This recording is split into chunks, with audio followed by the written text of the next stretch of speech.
Everything you've been told about reading people is wrong, and I can prove it in the next 8 minutes. This is not financial advice, but rather a guide on how to improve your social skills. Not financial advice, just a tool to help you navigate social situations. And what I'm about to show you will change how you think about interacting with others. In today's world, being able to read people is more important than ever. With the rise of remote work and social media, we are interacting with more people than ever before, but often in a more superficial way. Learning how to read people can help you build stronger relationships, communicate more effectively, and even advance your career. So, let's dive in and explore the best ways to read people without them knowing. The first step in reading people is to understand the basics of body language. This includes things like posture, facial expressions, and eye contact. By paying attention to these nonverbal cues, you can gain insight into how someone is feeling and what they might be thinking. For example, if someone is crossing their arms, it may be a sign that they are closed off or defensive.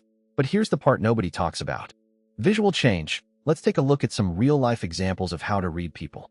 Visual change. For instance, a study found that people who are lying often exhibit micro-expressions, which are very brief facial expressions that can reveal their true emotions.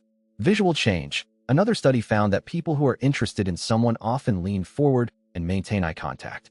By paying attention to these subtle cues, you can gain a better understanding of how to read people.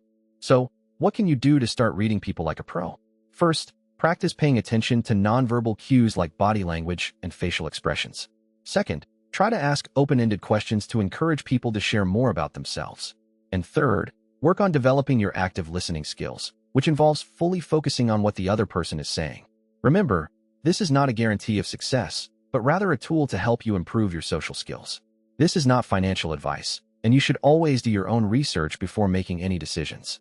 Thanks for watching. If you want to learn more about how to read people, be sure to subscribe to our channel and check out our next video on the art of persuasion.